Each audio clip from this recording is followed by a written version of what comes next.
ginaar nen fa dee maa demoon Colobane sama ginaar nen fa dee may wax ak moom di wax ak moom di wax ak moom bàyyi ginaar ne ma noppi dinaa wax ak moom maa demoon Colobane sama ginaar nen fa dee maa demoon Colobane sama ginaar nen fa dee may wax ak moom di wax ak moom di wax ak moom TMTC ne ma noppi dinaa wax ak moom DTV la DTV la DTV la DTV la toi-même tu sais la toi-même tu sais la DTV la DTV la Noël fii la Noël fii la TMTC la DTV la maa demoon Colobane sama ginaar nen fa dee maa demoon Colobane sama ginaar nen fa dee may wax ak moom di wax ak moom di wax ak moom may wax ak moom di wax ak moom di wax ak moom Mbay Seen ne ma noppil dinaa wax ak moom Nicolas ne ma noppil dinaa wax ak moom Pape Ousmane jóge fële ne day wax Fatima jóge fële ne day wax Kura Bokum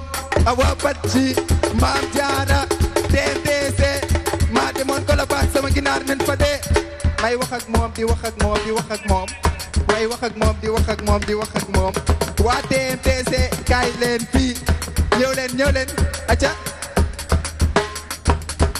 waaw Kura Bokum Awa Badji acca Kura kaay waaw Mbay Seen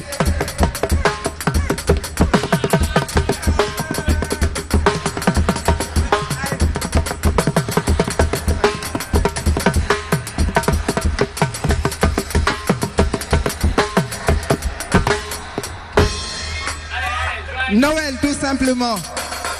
Petit papa Noël, quand tu descendras du ciel avec tes jouets par milliers, n'oublie pas mes petits souliers.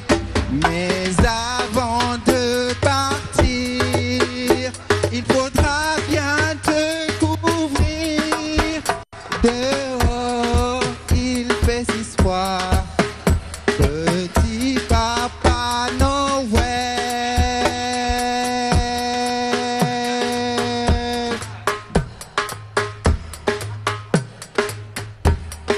Kewelo, Kewelo. Dama ni bu dara set. Na le pi yëngu bu dara set. Bu dara set. Na le pi yëngu bu dara set. Lay la la. Tàccu leen lii. Fekkee leen lii. Ay ku ci tàccu doo amee loxo de ku ci sar xoole doo dee. Mani. Nicolas. Nay nooy. Nicolas. Ci suuf. Ci suuf fa suuf. Dama ni TMTC I love you. TMTC I love you.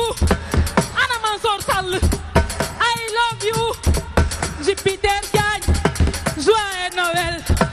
Tàccu leen lii. Fekkee leen lii. Lay la la. I don't care. TTV I don't care. Nicolas yow na moo dara. Pa Ousmane yow yaay buzz. Boy wut jëkkër bu ko joppati memori ca digg ba. Lay la la. Taas nag ragin. waa orchestre toi-même tu sais DTV Nicolas Mbay Seen Fatima Aïcha ak ñeneen ñëpp waaw C'est magnifique, c'était loolu mooy magnifique. orchestre toi-même tu sais Voilà. Publié à télévision, Très la bien, magie de la très télé. bien, très bien. Très bien. Voilà, très bien. Voilà. Très bien, très bien, très bien. Merci encore une fois, merci de votre fidélité. Joyeux Noël, où que vous soyez dans le monde entier. Tey nag muy un grand jour, la naissance du Christ ñu nekk di ko célébrer un peu partout à travers le monde, parce que tout simplement les croyants ñi nga xamante ne ñu ngi Sénégal baax na ñu bàyyi leen xel bu baax, waaye tamit di bàyyi xel ñi nga xamante ne ñu ngi ci hôpitaux yi di leen ñaanal sunu borom fëgg leen seen bopp ba ñu delluwaat ak seen i ay sago, parce que tout simplement c'est le Sénégal qui gagne. Ñu ngi nekk ci li nga xamante xamante ne mooy jeexitalu at bi muy 2017 ñuy ñaan 2018 bi nga xamante ne mu ngi xeeñ sunu borom dugal ñu ci jàmm ak salaam waaye di def mention spéciale à toute l'équipe de la DTV bi nga xamante ne démb ñu ngi liggéey bu mucc ayib ci fête de minuit bi ñuy def foofu ca paroisse Saint-Paul de Grand-Yoff donc ñu ci remercier bu baax les croyants yi nga xamante ne ils sont venus nombreux pour assister à cette messe de minuit donc tey naissance du Christ la ñu wax am nañu ay chroniques yu am solo yoo xamante ne dinañ ci waxtaanee Fatima Aïcha Bokoum borom bébé maman mu ngi fi moom it dina ñëw indi participation ci li nga xamante ne moom mooy Noël Mame Diarra gis ngeen ko léegi nii di ngeen gis Koura Bokoum di ngeen gis Awa Badji mais aussi Mbaye Sène parmi nous comme ni ñu koy tàmm di defee tous les lundis mercredis et vendredis du yem rek ci sport Pape Ousmane Cissé moom tamit du yem tamit ci actualité politique et sociale ba ci ki nga xamante ne moom mooy Mohamed Thiam moom tamit tey dañu ne joyeux Noël donc ñuy souhaiter joyeux Noël à tout le monde parce que tout simplement c'est une excellente fête démb ñu bëri fàtte passé nañ ko en famille donc ñu passé ko en belle famille ñu gisanteeg suñuy goro suñuy xarit suñuy am di jàmm donc ñu mu nekk daal loo xamante ne ku ci nekk kontaan na ci bu baax donc li ñuy def tey mooy Mayna dinañu ànd ak moom ci deuxième partie mi nga xamante ne c'est une voix sûre de la musique africaine parce que world music lay def avec sa guitare bien sûr tout à l'heure dinañu ànd ak moom en deuxième partie ñoo ngi xaar Saliou aussi moom tamit mu ñëw def mëninam mais Pape Ousmane Cissé ci bés bi daf ci ànd ak monsieur Abou Mbaye nag mooy président du mouvement Rëccu Fal Macky waxuma ko moom moo ko wax Abdou Mbaye président du mouvement Rëccu Fal Macky membre de la coalition Manko Wattu Sénégal Moustapha Seck moom tamit mu ngi ànd ak ñun muy responsable APR foofu ca Touba moom it mu ñëw ngir ñu waxtaanee li nga xamante ne dafay soxal dernier virage d'un septennat la détresse continue pour le régime du président Macky Sall beauté esthétique et bien-être muy Koura Bokoum dina ñëw waxtaanee histoire ak célébration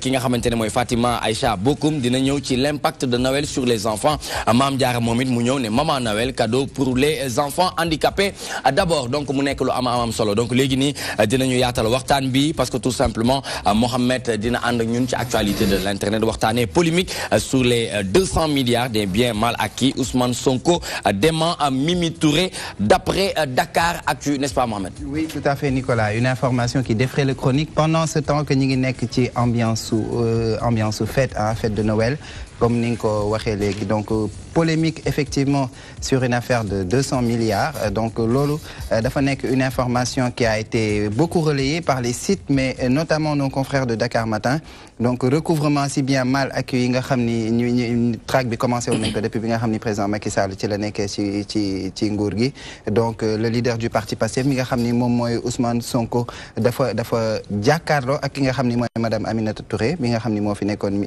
premier ministre donc ñuy waxum fausse information selon Ousmane Sonko il soutient que madame Touré raconte des histoires non la ko waxee d'après ni ko article bi ramené donc parce que tous les dossiers qu'elle a cités notamment celui de la Sonacos avec Jaber comme celui de DP World bu Karim Wade boobu tam déggoon nañ coow yu bëri yi mu fi àndoon mu ne ces dossiers n'ont absolument rien à voir avec la traque des biens mal acquis et même le scandaleux dossier de ArcelorMittal donc moom dafa remettre en question effectivement lépp li nga xam ni kooku di madame Aminata Touré wax na ko jëm ci donc 200 milliards yooyu nga xam ni dafa nekk en recouvrement donc ci wàllum traque des biens mal acquis yi nga xam ni depuis bi président Macky Sall installé woo ci bopp nguur gi ba léegi donc ñi ngi ciy dox on pourra même lire plus tard que donc dans le budget de la loi de la finance 2018 dans le document qu'on appelle les dépenses communes, vous verrez le ministère des Finances a inscrit noir sur blanc que ces dossiers n'ont rien à voir avec la traque des biens mal acquis. Donc, très bien. Merci beaucoup. Merci Mohamed Thiam pour cette première actualité de l'Internet.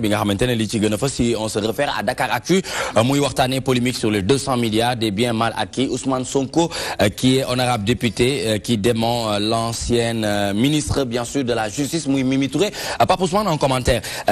D'après yow, lan nga jàpp nekk ne Ousmane Sonko information yooyu la yor ba war a mën a démentir ki nga xamante ne moo nekkoon ci boppu ministère de la justice.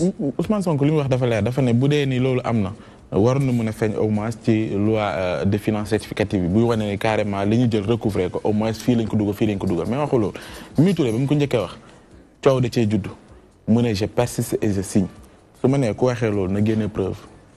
waxee loolu. waaw bu ne je persiste. et je signe que ne li ma waxoon. loolu moo am. su koy waxaat na génne preuve yi wane ne loolu am. ne loolu moo am. waaw ne 200 milliards recouvré que nañ ko ci traque des biens mal acquis loolu laa wax. Très bien donc te ki koy wax jamono ji nii moom mooy envoyé spécial bu président Macky Sall ñu waxtaan ak laaj ci rek ki nga xamante ne moom mooy Moustapha Seck responsable APR foofu ca Touba ginnaaw bu ñu la ziaree ci bés bu màgg bi muy Noël ban appréciation lan lañ ci mën a am comme ay leeral su nekkee information yi yegsi na ba ci yow ci Mimi Touré li mu wax. Merci beaucoup Nicolas asalaamaaleykum. Waaleykum salaam plateau TMTC. maa ngi leen di nuyu di leen ñaanal jàmm di leen ñaanal feet jàmm ak salaam. di ko ñaanal suñu mbokk catholique yi. en fait man boobu information li ma ciy wax Mimi Touré c'est lui qui était moom moo nekkoon ministre de la justice.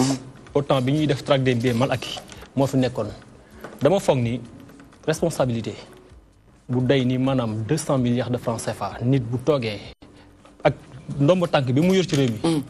bu toogee wax ni traque des biens mal acquis jël nañ ci 200 milliards mi ngi ci compte état bi. foog naa ni am na fu mu ko teg. xëy na nag ñun mën nañu bañ a xam mën nañu bañ a àgg ci preuve yi nga xam ne si ni moom téye na ko. ba wax ko mais gëm naa ni bu ko waxee rek am na te xëy na bu ñu ko laajee preuve dina ko indi. xëy na nag c'est pas à nous de lui demander les preuves. mais gëm naa ni am na. gëm nga ne am na. waaw yow ci lan nga sukkandiku pour wax ne. ci li ma sukkandiku dama jàpp ni ci sama bopp laa xam. parce que bu fekkoon ni man nekkoon le ministre de la justice ci jamono yooyu wala ma am benn ndombo tànk boo xam ne si ndombo tànk ministre la xale mi maa wax loo xam ne si nii damay laam-laam am na wala amul loolu du ma ko def. d'accord jàpp naa ni moom war na am conscience bu day ni li muy wax.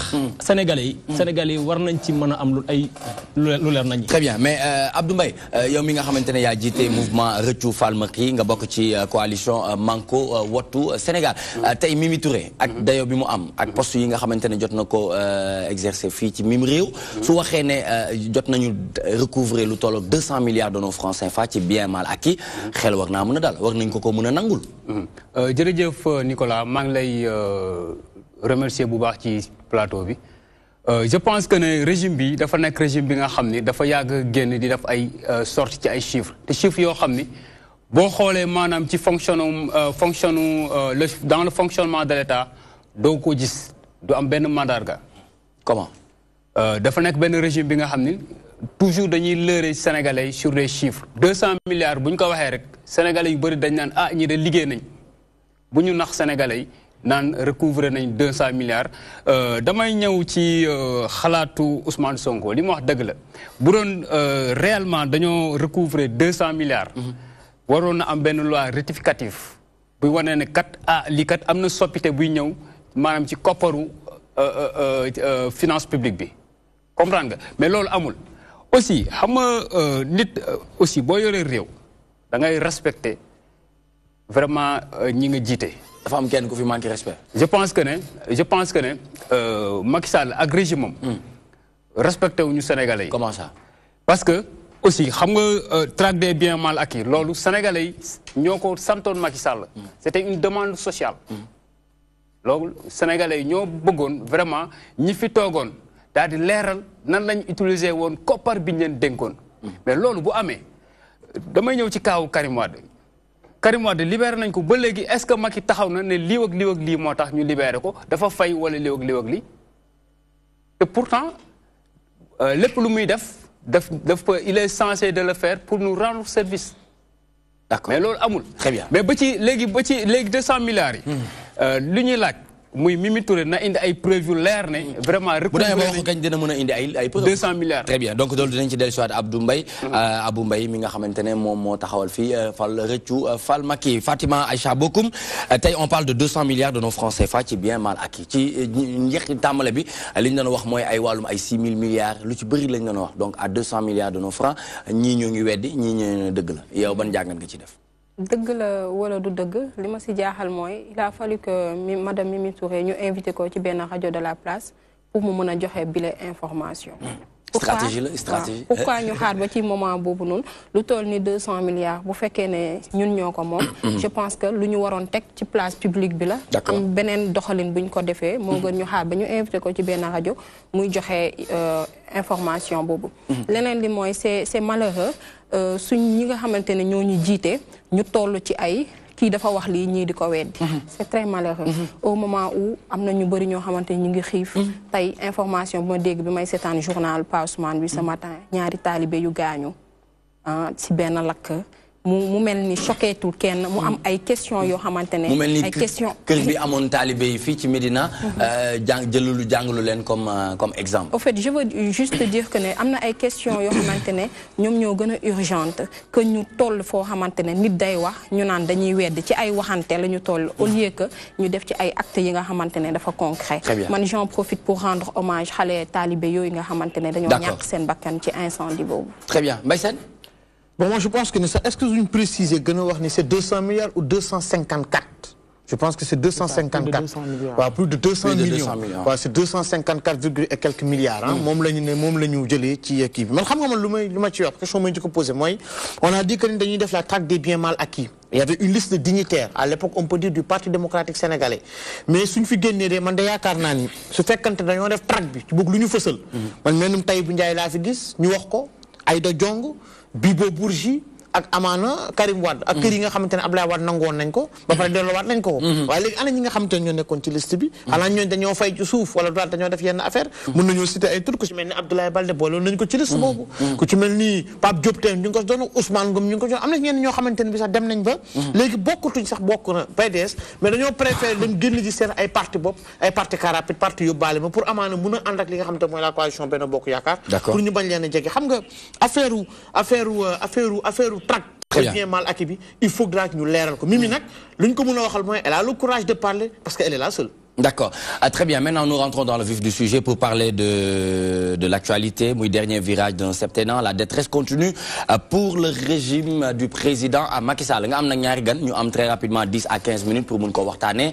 Rëccu fal Macky ak APR. Waaw, man njëkkee ci rëccu fal Macky lu tax ngeen rëccu? waaw rëccu fal Macky boo ko gisee maanaam ñun dañoo yaakaaroon ni Macky Sall bu ñëwee dina soppi lu bëri ci Sénégal. Mais ba mu toogee léegi je pense que 2017 sax la waroon jeexal mandat mais yokkal nañ ko ñaari at pour mu mën a liggéey mais ba léegi dara doxul vraiment Macky dafa wane ne kat vraiment dafa tële ndax koo xam ni yow légalement 5 ans nga waroon am nga organiser élection 5 ans yooyu noonu defoo lenn li nga xam ni kat sénégalais yi njorte woon nañ ko ne. yow balaa ngay réccu sax yow ci lan nga ko fale. waaw Macky Sall man bokk naa ci ñi ko fal. te bañ koy fal. dañoo nekkoon ci benn situation. je pense que ne M23. yéen ñëpp même ku ci demul tamit yëgoon nga ko te yëgoon nga ne ñun kat dañoo taxaw tem ne. Sénégal kat wax ñu ñaar ba ñett yi taxoon yow nga bokk ci ñi ko fal. ñaar ba ñett ci ay poñ yu taxoon nga ni man fal naa président Macky Sall wala boog sànni naa ko samay xob. sànni naa ko sama xob d'abord.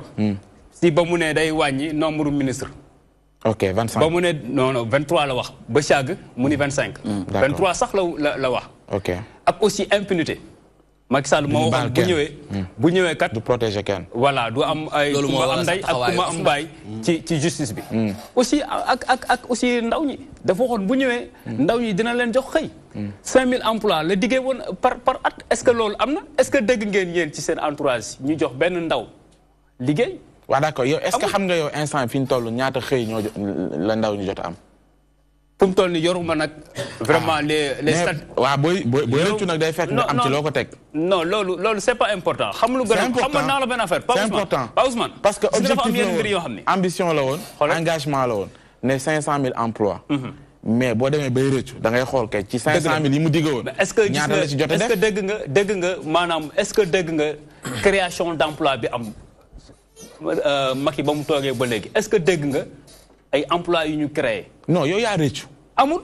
non dama la laaj dama. bu amoon yéen ngeen yëg ko. sa entourage yëg ko. dafa ndànk xam nga dafa am yoo xam ne. da ngaa rëccu taxawal bu leen nax ci ay affaire chiffre. mais tamit bu ñu naxante man ak yow. dëgg ak ñi ñuy déglu dama ne. da nga ni. da ngeen a rëccu. tax ngeen taxawal benn cadre pour convier ci ñi nga xamante ne xëy na ak yéen. rëccu ngeen. ma laaj la. lan moo taxoon nga sànni ko ay xob nga am loo ma waxal waxoon na 25 ministres ëpp na ko. nangu nañ. waxoon na 5 ans 7. ok maintenant ci li nga wax emploi des jeunes. 500000 la waxoon. léegi ma laaj la ci 500000 yow est-ce que tey mun nga ñu wax chiffre ci fan lañ toll. est-ce que ñoom génne nañ ne kat ñun ci wàllum. xëy ñoom tooguñu fi ñoom ñu ngi fi toog de dinañ waxal seen bopp de. mais yow laay laaj mais boobu ba léegi amul. 5 ans lañ wax. at bu nekk est-ce que dégg ngeen ñu ne at bii kat recruter nañ tel. waaw d'accord léegi kon loolu léegi Moustapha jox ñu tontu. xam nga sëñ Mbaye bu fekkee da ngay ñëw si plateau yu mel ni plateau yi. sant bi balaa ñoo yaakaar ni man Mbaye comment. Ibrahima Abou Mbaye sëñ Abou. boo dee ñëw da ngay wax loo xam si ni lu concret la loo xam ñi lay seetaan bu ñu ko déggee danañ mën a ni lii kat gongo. en fait bu fekkee ni problème mu emploi aux jeunes la ñuy wax si tu as les bons chiffres en 2016 foog naa ne créé nañ au moins 1000 et quelques sages-femmes et infirmiers non pas fort c'est sûr et certain chiffre exact bi la amul mais on a créé on a recruté plus de 1000 infirmiers. ci yan domaine 500 000 la ñu wax de. non 500 000 emplois la ñu wax pendant les 7 ans hein mais ci wàllu santé rek laa lay wax dama koy wax ni ko ci wàllu santé Macky en 2016 bii weesu xam naa ci infirmier yi mu recruté lu ëpp 1000 sages-femmes yi mu recruté lu ëpp 800 ak yeneen secteur combien yoo xam bon bëri na enseignant c'est éducation bi recruté na ci AID bi yore ñi ngi recruté lu bëri fi mu toll nii oui xam nga emploi dafay doon loo xam ne si nii dafa xaw a complexe dafay am ñoom dañuy def nekk ay emploi direct ñi nekk emploi indirect am na ñoom dañuy yóbbu directement fonction publique. d'accord léegi loo wax ci ñaari mu wax ni bokk na ci li tax ñu réccu mooy ni à la base dafa waxoon 25 ministres dafa waxoon également que ni bon weesu nañ sax question boobu quand même. à faire de 5 ans 7 ans. mais bon éléments yu mu joxe yu tax tey. waaw mais xam nga légalement Macky bi ñu koy fal légalement la wax léegi day 5 ans lañ ko waxoon ñun 7 ans lañ ko falal moom moo waxoon. ni man dinaa def mandat bi 5 ans. mooy yéeneem daal. moo doonoon yéeneem mais nekkul ni Sénégal yi 5 ans lañ ko falal. 7 ans lañ ko fal. loolu bu ko fàttee 7 ans lañ ko Sénégal yi fal mu war a dem ba 2019. kon moom moo amoon yéene dina wàññi ci biir mandat bi 2 ans dem na bay li mu bëggoon mënu ko mu bàyyi ci 2 ans yi loolu kay y a pas d'inconvénient je crois. vraiment c'est grave man je suis très très inquiet. suñ demee ba benn ndaw. APR ndaw régime bi mënul sax maîtriser li régime am liggéey li gouvernement am liggéey tant de chiffres communiqué ko Sénégalais yi ne ci wàllum santé lii la ñu recruter ci wàllum éducation lii la ñu recruter je pense que c'est pas sérieux c'est pas sérieux te bu ñu demee tamit bayu jaawale ñaari mbir. Abou tamit ndaw yu mel ni yéen xaaral ma reformuler benn question ndaw yu mel ni yéen tey dañu leen yaakaar ci réew mi dëgg la ci wàllu politique surtout niñ ko gisee depuis 60 ak léegi on a l'impression que ne amul rupture te ci rupture boobu noonu dañ ciy xaar ndaw yu mel ni yéen mooy ñu créer ay cadres yoo xam ne xëy na dina uuteeg yi ñu fi xamoon mais ci discours bi ak ci façon politique bi maanaam ci pratique politique bi mais ba léegi moom li muy wax ak li ngay wax mën nañ jàpp ni benn la parce que yaa ngi woon ci système bi benn la mais kon ba léegi tamit ñu ngi xaar ci baal ma ñëw gis nga Pape Ousmane gis nga régime bi dafa nekk régime bi nga xam ni régime mu chiffre la man moo tax sax vraiment parfois sax damay rus wala damay ragal dem di def ay recherche ne tant de ci domaine bii nii tant de personnes yu recruté wala ci domaine bi jóge nañ fii ak fii ak fii parce que dafa nekk régime bi nga xam ni chaque fois day gonfler ay chiffres dafa nekk régime bi nga xam ni sérieuxwul ci ay chiffres te dafa nekk régime bi nga xam ni ci ay chiffres rek lay naxee sénégalais loolu foog sénégalais yi loolu sénégalais yi foog ñu bàyyi ci xel régime mu Macky Sall dafa nekk régime mu slogan boo xam ni ay régime mu programme amul programme yoo xam ne amul benn sens amul contenu contre programme yi amul seen contre programme ñun ñu ngi sensibiliser population bi. non on parle de programme. ñu ngi yar askan bi. ñu ngi leen di ñaax. ñu ngi leen di taxaw. ci lan je pense que ne moment bii nii askan bi boo leen taxawul woon. vraiment mu ñaaw. ci taxawaay opposition bi nga xamante ne tey yaa ngeen ciy taxaw. ana yan jéego ngeen def loo xamante ne tey. dina mën a dalal xelu sénégalais bi nga xamante ne mu ngi lay seetaan. ci Rëccu Fal Macky bi nga wax. waaw ci Rëccu Fal Macky dafa nekk benn mouvement boo xam ni mouvement wu jeune la. te koo xam ne vraiment Rëccu Fal Macky doole mu ngi gën a am Guédiawaye ak campus universitaire. doole mënuñu ko wax tant que demuñu ci barème yi nga xam mooy natt doole. mooy élection jéego yu mu def. léegi jéego yi. lan la jot jéego rek. jéego yi maanaam ñun ñëw ñu Macky Sall liggéeyu rek ñu banque suñuy loxo ñun dañuy dugal suñu loxo ci éducation bi di def ay cours de renforcement. chaque année damay organiser ay journées de synthèse en philo. ak français. ci pour élèves terminale yi ak élèves bu BFEM yi dugal sama loxo ci inondation yi ba Guédiawaye doon mbënd dugal sama loxo ci cours de renforcement yi dugal sama loxo ci cadre vie wu étudiants yi di leen jàppale donc di def ay journée de consultation gratuite di def ay ndogu débat ay thé débat conférence bu ma mujjee présenté rek thème bi kii la woon littérature et engagement citoyen loolu dañ bëggoon ñaax askan bi surtout ndaw ñi ngir ñu delluwaat ci livre yi donc ñun politique bi ñuy politique du politique wax rek toog di wax rek déet ñun au moins ñu ngi dugal suñu loxo ci développement wu Sénégal. D'accord Mohamed. mais boo leen nee rëccu. dafay mel ni président Macky Sall defu fi dara. liggéeyul. alors gis nañ quand même ay réalisations yoo xam ni comme que dañ ne développement continuité la. gis nañ fi ay réalisations. yoo xam ni président Macky Sall def na ko.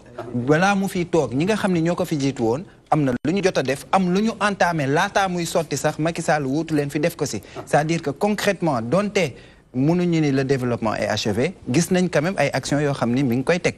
donc tey jii boo leen nee rëccu. ndax du manqué objectivité yéen ci seen yéen ci seen doxali ndax du manqué objectivité ndax boo nee rëccu ndax day mel ni kii defu fi dara alors que même su fekkee lépp mataleegul ñu ngi gis quand même que régime bi fi nekk mi ngi def ay yenn jéego li nga wax nii lu am solo la gis nga Mohamed damay teg sama loxo ci benn point rek te loolu ñun sénégalais ñun ñëpp daf ñoo yàgg metti muy pléthore ministères yi loolu daf ñoo yàgg metti Sénégal dafa nekk dëkk bu ndaw bi nga xam ni quelques minutes soxlawul sax 25 ministres Mamadou Dia le président Mamadou Dia 10 ministres la doon gouverner Sénégal mais tey dem nañ ba 87 ministres may ma sama waa ji may ma après nga jaay nga waat chiffres yi 87 ministres tey direction yi sax dañu am ay chargés de mission maanaam case clientèle politique bi nga xam ni clientélisme politique bi nga xam ni ñun ñëpp daf ñoon metti ay ñoo xam ne ñu ngi leen di fay suñu xaalis liggéey ñu dara état bi toog seen i kër ñu naan la ay Sénat ci beneen tur ndax sénégalais yi indi fi ay haut conseil Sénat la rek ndax ay paa lañ fay dajale ñuy jël seen i salaire ana ndaw ñi dañuy jàng ba tas du ñu am xëy toog ci kër yi paa yi di jël salaire yi loolu ngeen foo neen loolu Macky Sall ñun loolu duñ ko rëccu fal ko kon yéen rëccu bi ngeen di wax da ngeen ko basé sur le fait que dafa am ay promesses de campagne yoo leen déggoon ci Macky Sall bi mu bëggee jël nguur gi et que boo leen ko comparé ak li nga xam ni moom ngeen di gis nii amul dara loo xam ni am na ci. loolu mooy base rëccu bi Mohamed loolu du promesse de campagne loolu programme am la woon. xam nga promesse de campagne loolu aussi sax man dama koy prendre en compte ndax sénégalais yi surtout africains yi foog ñuy respecter seeni population doo taxaw wax lu la neex. ba pare fol naan promesse de campagne la woon du ma taxaw fii wax la lu ma neex suba man la dama la doon nax rek nañuy respecté sénégalais yi gis nga Hollande li mu déggoon peuple français dafa wàccoog moom ma jox la exemple société Alstom bi moo defar sunu terre yi ñu bëgg jaay boobu noonu moom moo waxoon dina leen soxali def na ko donc mënuñoo dëkk ci naan ay promesse de campagne ak programme la Macky Sall moo tegoon programme am ni lii la koy tëralee tey jii nii kat dañoo gis ne tey la waalu gën a aay li ñu doon xeex M23 naan Ablaye Wade niw ak nii tey la waalu gën a aay tey la agence yu inutiles yi gën a bëri doole tey la ministère yu tekkiwul dara yi gën fee bëri doole très bien Moustapha c'est vrai que ne interpellation yi bëri na mais li ma la bëgg wax mooy li des ci mandat au président Macky Sall ay weer la ñu ngi jëm ci 2018 lan nga jàpp ni moo war a doon taxawaay bi pour que au moins ci li ñuy xaar ci lu ëpp ci président wala boog ci nguur gi au moins si mun ko gis. xam nga ñun dañu dese ay quelques mois pour ñu dem ci ay élections foog naa ni am nañ benn bilan bu ñu mën a présenter Sénégalais yi. est-ce que élection bilan la aussi. non bien sûr parce que Sénégalais yi bu ñu jëlee ni la maanaam yow la ñu def seen président foog naa ni boo jiitee réew mi 6 ans mu des benn année war nga leen di réew yi kat bi ma ko yoree si juróom benn at yi lii ak lii laa def mooy doon bilan. bu fekkee óoluwaat nañ la ñu falal la nga jàll bu ñu óoluwul ñu jëlee la fi indi keneen loolu la jàppee bilan boobu est-ce que tax na koo demee noonu. non kay nous avons un bilan boo xam ne si nit bu fees dara la un bilan très sage am nañ ko nag. ndax it vraiment du ma wax sax ci problème mu ay emploi wu jeune ak ay yeneen ak yeneen. non ci la bokk. d'accord naa parce que wax naa ci léegi lu am la def nañ ci lu bëree bëri. vous n'êtes pas sérieux. yaakaar naa ni ku dem fu mel ni Diamniadio da nga xam ni vraiment régime bii fi nekk mi ngi góorgóorlu. léegi la ko ñaareel bi am na autant d'autoroutes yoo xam ne si nii ñu ngi koy exécuté fa ma dëkk mën naa ci ko jël exemple muy Touba. c'est des milliards ñu def ko fu muy autoroute boo xam ne ñëpp a ngi koy xaar ndax ku jëm Fuuta mën nga fa sax jaare dem kon loolu avantage la ñaareel bi boo yeneen raison yi nga xam ne si nii dañoo xaw na enclavé wu yëpp. mais am na yoo xam ne tamit ay indice la ci wàllu développement ñu ko ciy xaar lu mel ni comme niñ ko waxee woon ni wàllu yorin bi ba léegi tey la ñuy dégg ay scandale ñu ngi ko fay wax maanaam bu yàggu dara corruption OFNAC mu ngi wax ci ay secteurs yoo xamante ne laal na ko c'est vrai que ni am c'est à tous les niveaux mais lu mel noonu aussi ñuy dégg ay rapports yoo xamante ne ñu ngi ci épinglé moo xam ay directeurs généraux moo xam ay en tout cas ay responsables yu nekk ci nguur gi. ba léegi yu mel noonu ñu ngi koy gis. raison pour laquelle yan gage yéen ci mën a jox pour nit ñi. voilà léegi xam nga loolu raison pour laquelle ñu mën a présenter bilan. parce que OFNAC amu foon ñoo ko créé. c'est juste pour maanaam yaranu bi nga xam ne si ni ñoom la ministre yi ou directeur de société yore alalu askan bi. ñu mën ko jaareel ci yoon. mais am na ku ko doon jaareel ci yoon mais liggéey bi gis nañ fi mu mujjee. ñu jëlee ko fa am. le cas Nafi Ngom Keïta xam nga président. moo am ay prérogatives. non waxuñu loolu ah kay xam nga Nafi Ngom Keïta mu sax ak président. Moustapha waxuñu loolu bu leen biaiser débat bi on parle pas de moo am xam nañ ni c'est le président qui nomme aux emplois civils et militaires. dana nommer waxuñu loolu xam nga lan la ñu wax non on parle pas de ça xam nga la ñu wax liggéey boo xam te Nafi Ngom Keïta commencé woon na ko ci rapport am ñu gis ni am na ñu ñuy ne ci seen wàllu yorin am na lu ci ñuul nañ ko leeral ku mel ni DG Cout ak ñeneen mais liggéey boobu lañ ne bi mu fa jëlee Nafi Ngom Keïta teg fa Seynabou Ndiaye quand même qu'on nous dise fan la liggéey boobu mucc mais ba léegi amuñu ci leer mi ngi si parce que raison pour laquelle mu génne ay rapport am d'accord ñëwu ci xam nga génne na ay rapport bu yàggul semaine passée di wax ci corruption bi waaw d'accord man xam nga dama am na secteur yu ciblé mais am na yu mu bàyyi bon est-ce que yi mu bàyyi nekkul ne dañoo nekk si dañoo nekk en bonne Big Togo mun naa la wax yeneen ay ArcelorMittal c'est des dossiers yoo xam ne ñu fi non xam nga li ñu leeralul d'accord ñu bàyyi ko mu daana li ñu leeralul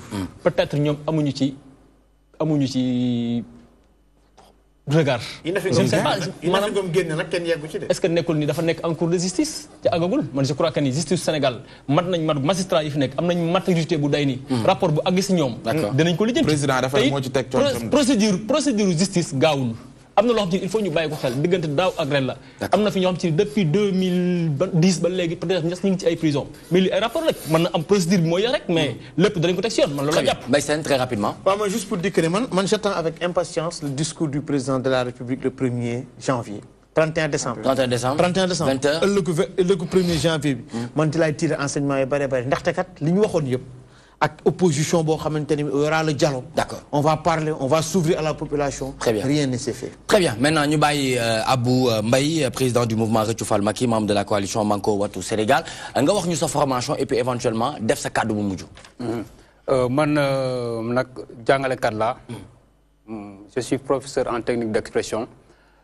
sama cadre bu mujj je pense que ne mooy ñaax askan bi di leen masaw naan leen nañu muñ rek nañu muñ xam ne lii kat nattu la waaye tamit ñun am nañ ci wàll te bu ñu bëggee nattu bi kat ñu daqal ko fi mooy ñu daa sunuy carte 2019 kat ñu jëlee fi régime bi ndax régime bi wane na dafa tële Macky Sall wane na dafa tële donc bu boobaa kat je pense que ne dinañ gis soppeeku ci Sénégal. D'accord. jërëjëf. Très bien merci beaucoup sant nañ la gërëm nañ la bu baax ñu bàyyi Moustapha Seck responsable APR Touba moom it mu def kàddu bu mujj.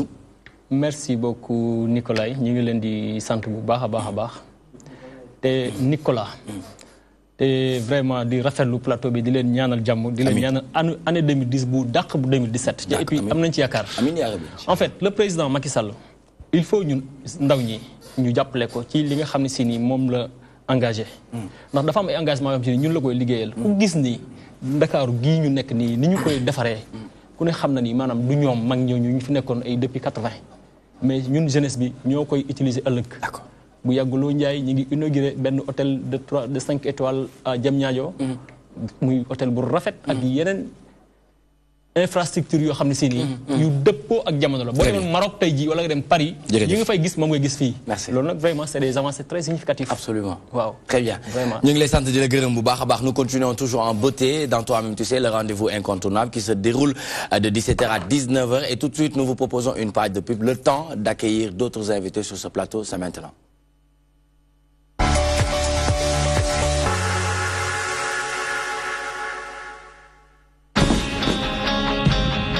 Profitez de cette promotions exceptionnelles de Noël et de fin d'année. Du lundi 11 décembre 2017 au vendredi 5 janvier 2018. Première offre pour 3 mois d'abonnement à 10 000 francs CFA seulement. C'est-à-dire 2 mois plus 1 mois offert. 4 mois d'abonnement à 15 000 francs seulement. 3 mois plus 1 mois offert. Pour la deuxième offre, un décodeur plus une carte plus 3 mois à 25 000 francs seulement. C'est-à-dire 2 mois plus 1 mois offert. Pour la troisième offre, un décodeur plus une carte plus 6 mois d'abonnement à 40 000 francs seulement. Et pour la quatrième offre, un décodeur plus une carte offerte pour tous les souscripteurs à une année au prix de 60 000 francs CFA. Antenne plus installation offerte uniquement à Excaf.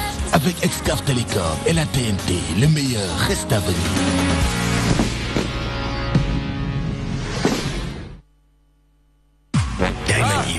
et Patin Agency présente le prince de l'afro-trap MHD, Aya Nakamura, la princesse du R&B.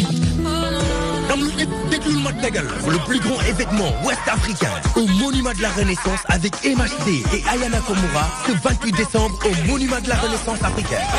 La puissance, que la puissance. Un événement unique de l'année à nous surtout pas rater. Le prix des places, 10 000, 15 000, 20 000, VIP Lounge à partir de 40 000. Billets disponibles sur tous nos points de vente ou sur www.ticketbalsenegal.com. Artistes invités: Cannabis, Nipdog, Omso Dalle, Abiba, DJ Dalle, double fait des vidéos. Et l'invité spécial de cet événement, Mokobé. Infoline 77 193 94 94 ou le 77 767 55 07. Événement à Dakar, fête de fin d'année 2017, le spectacle, le son, la lumière, l'artiste exceptionnel et la Diouf au Théâtre National Daniel Sorano.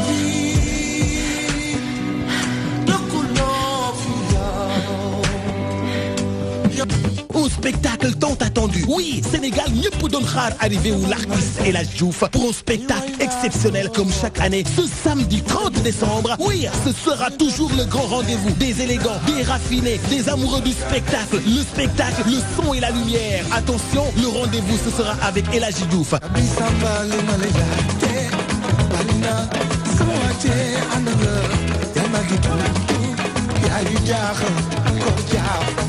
Événement sous le patronage du ministère de la Culture, l'ambassade du Canada, le bureau Québec. Entrée 10 000 francs, VIP 20 000. Réservé dès maintenant 77 696 33 45. El Hadji Diouf à Dakar, l'événement de l'année. L'artiste sénégalais vivant au Canada, de retour à Dakar, ce samedi 30 décembre au Théâtre National Daniel Sorano.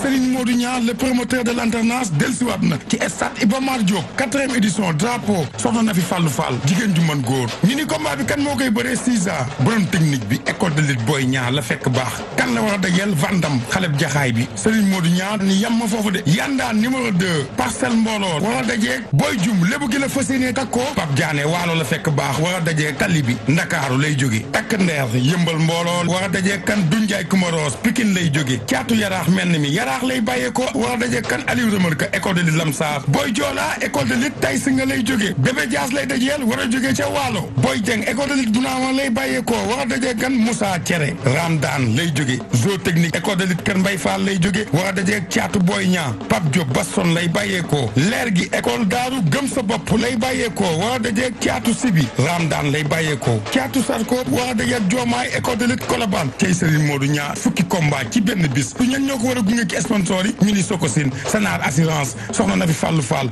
Money Express ñan la war décorer bu jour ba Lamine Samba TFM Mamadou Mbaye 2STV entrée bi ñaata la ñu ni 2000 francs en direct DTV ñu fas yéene ànd ak Serigne Modou Niang le promoteur de l'internat tey Serigne Modou Niang kenn du moom bis baa gi noonu mbokk yi.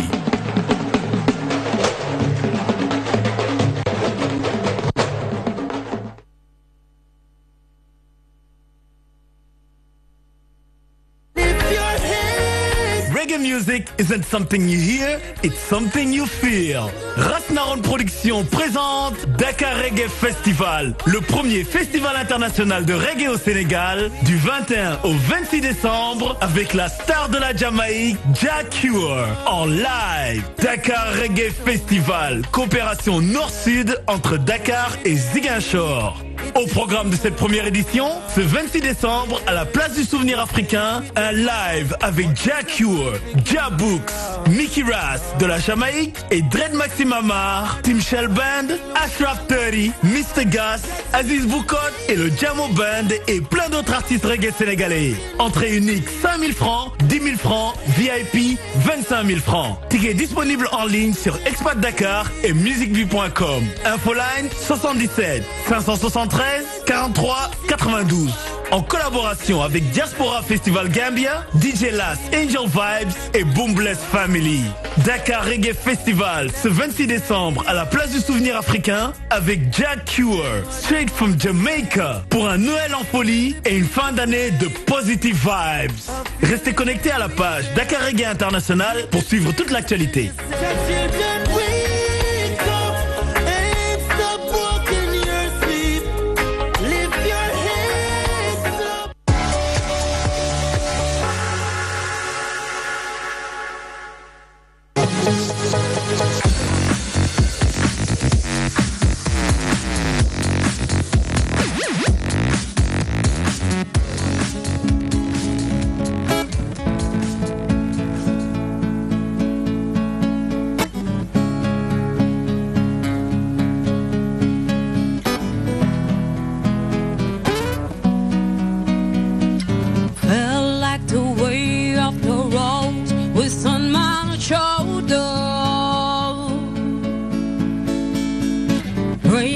To break or retreat at every turn,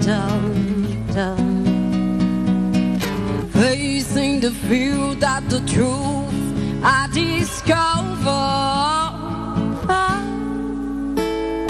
No telling how or how these work out, but I come to foot and go back down. I'm looking for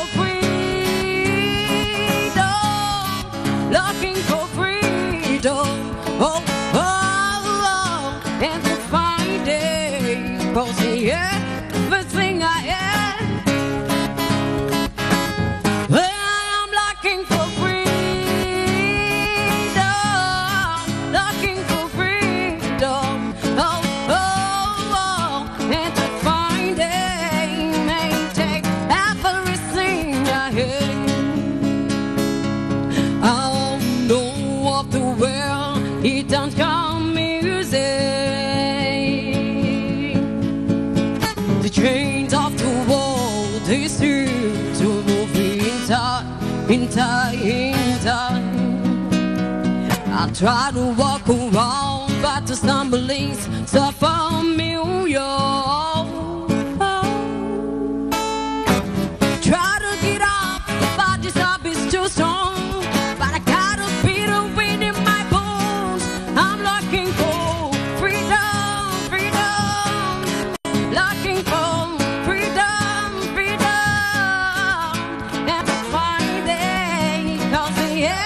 the thing I have. I'm looking for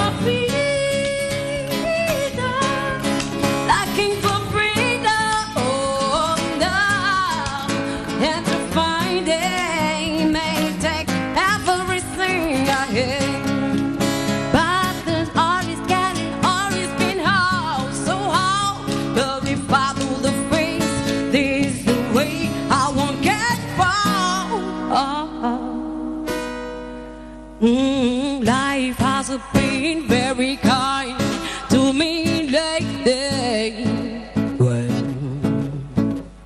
But I suppose it's a punch for moving on, in time, the sun gonna shines on me nice day, one day. I think I think good things I come on, and I ain't gonna not believe. I'm looking for freedom.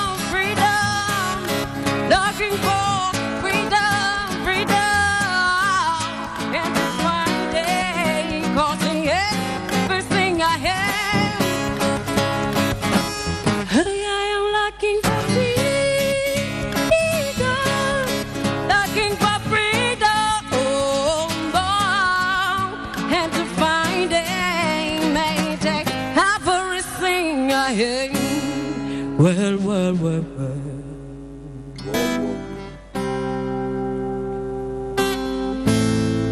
Ni alla ya di pu, ni alla ya carimo, come you lero. Ni alla ya di pu, dig ya carimo, come you lero.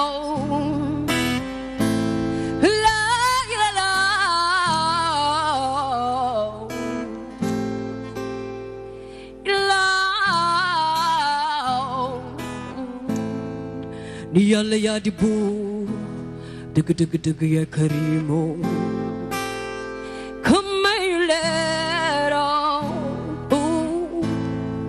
Ni alla ya di bu, ni alla ya carimo, come you lero.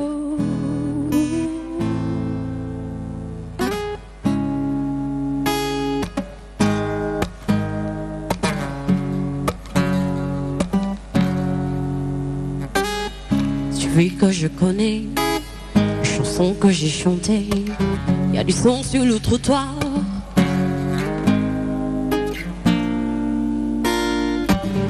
Celui que je connais, chanson que j'ai chantée, y a du son sur le trottoir.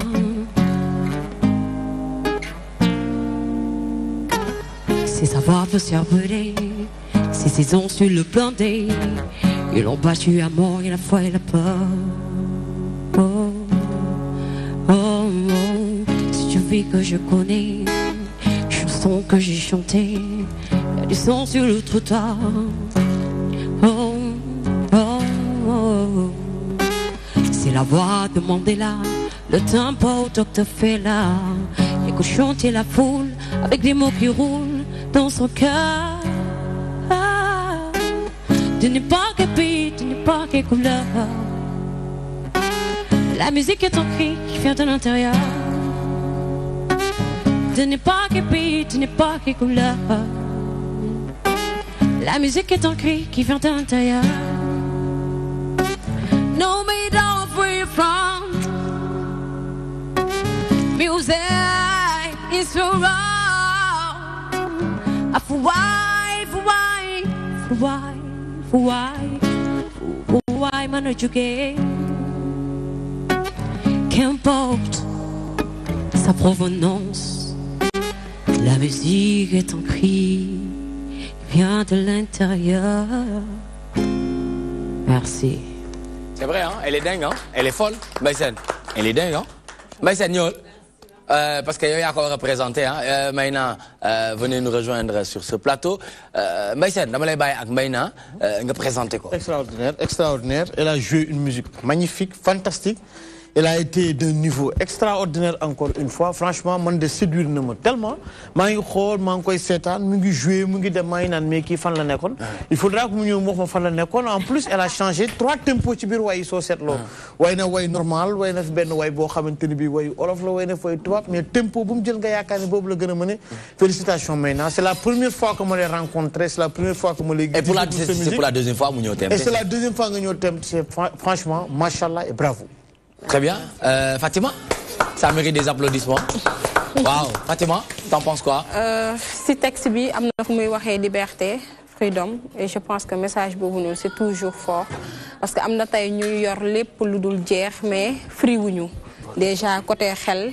Déjà boo xoolee spirituel amuñu paix intérieur wax na aussi ci leneen daf ma xaw a échappé mais en tout cas maa ngi doon dégg en tout cas maa ngi doon dégg li nga xamante ne moom mooy paroles yi surtout et que voix bi aussi c'est captivant.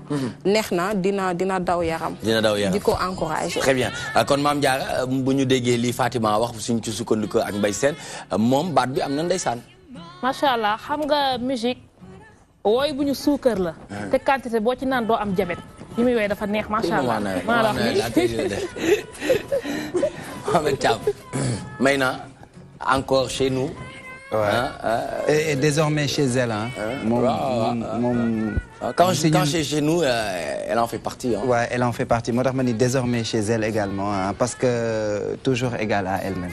Ndanan la, si li muy def, elle a une voix extraordinaire. Lolu mom jaratul sax ñukay wax, mais ñi ngi sentir évolution bi depuis la dernière fois qu'elle était là.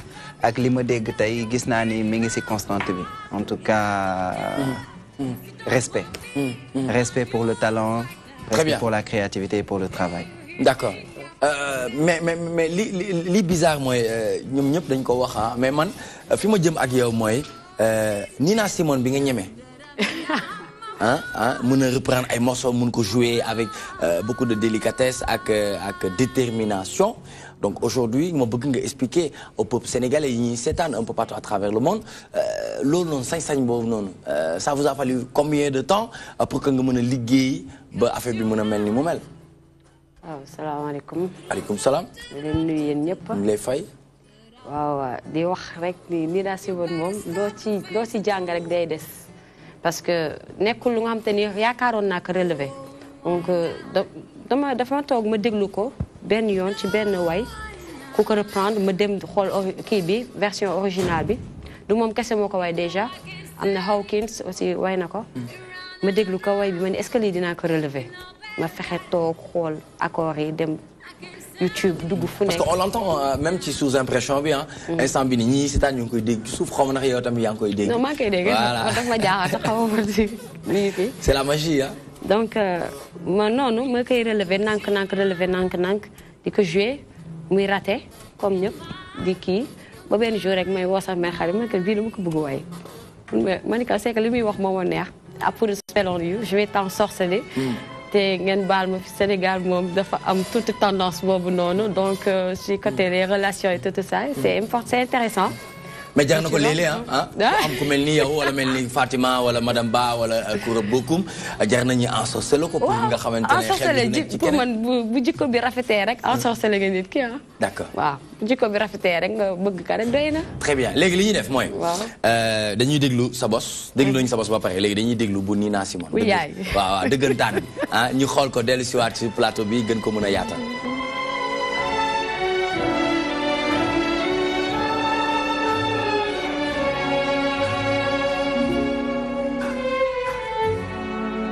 put a spell on you.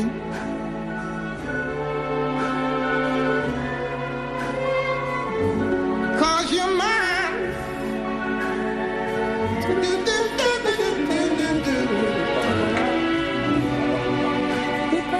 You better stop the things you do.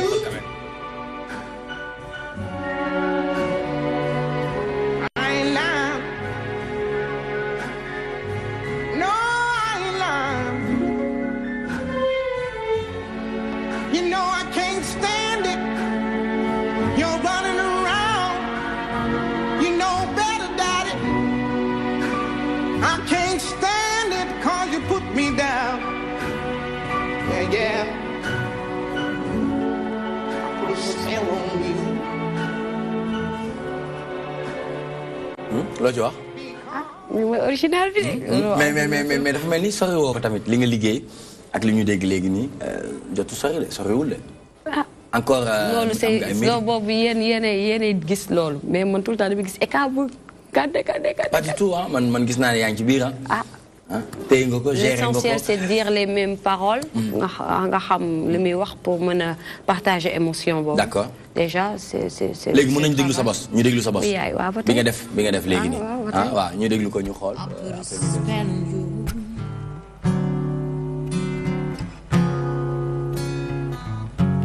Cause you're mine.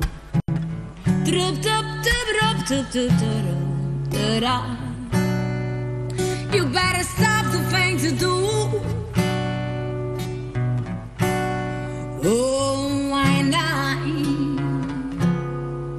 No, why not? You know I can't stand it. You're round and around. You know better that I can't stand it cause you put me down. Yeah. I put a spell on you. because you're mine. You're mine. Waa Noël day la ñu wax xam naa ne moom boo ma jegee woon kuréel nii laa lay def rek ah ñuy dem ah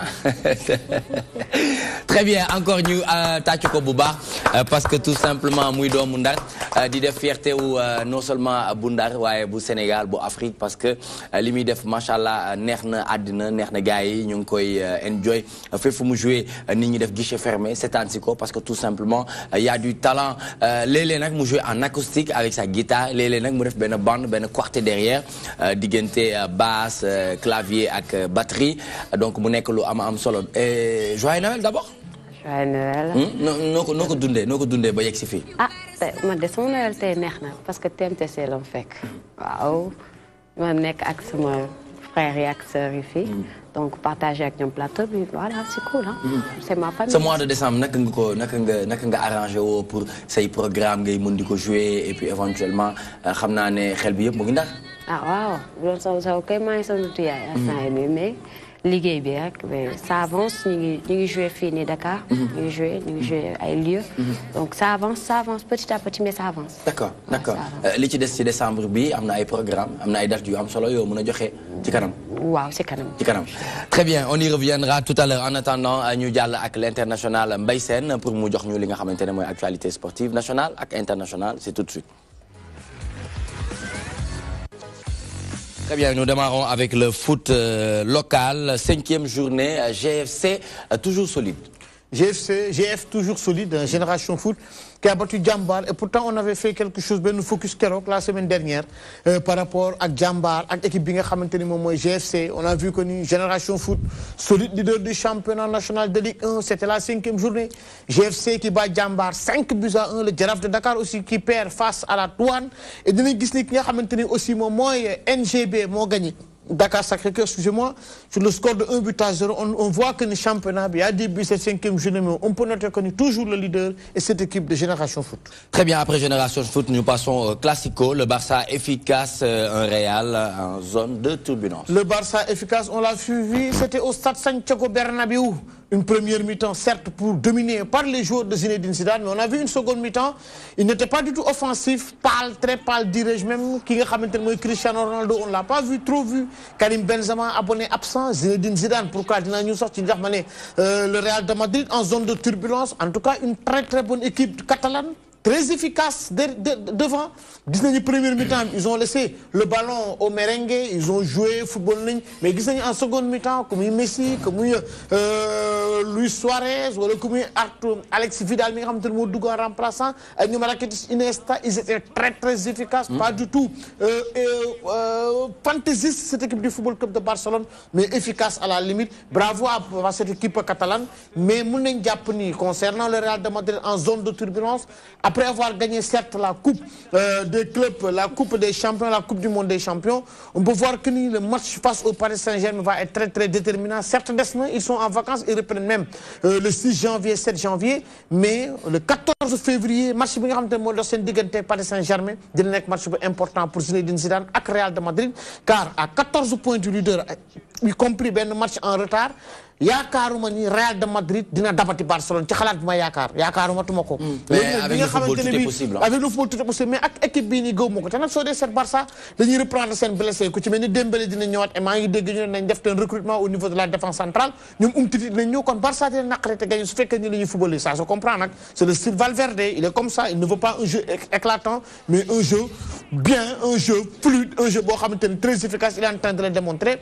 Mais li nga xamanteni moy surtout Real de Madrid moy mu jéem a éliminer Paris Saint-Germain selon lu ko mooy dinañ ko fi waxaat inshallah rabbi. Zinedine Zidane ce jour à la tête du club merengue selon Conte parce que nag Real mooy équipe boo xamante ne bii titre lañ gëmuñu kii gëm naa ni su boobaa kon Zidane dootu yore équipe Real de Madrid. programme ñu dem def yëpp nag. D'accord ñu dem ci Premier League programme Premier League.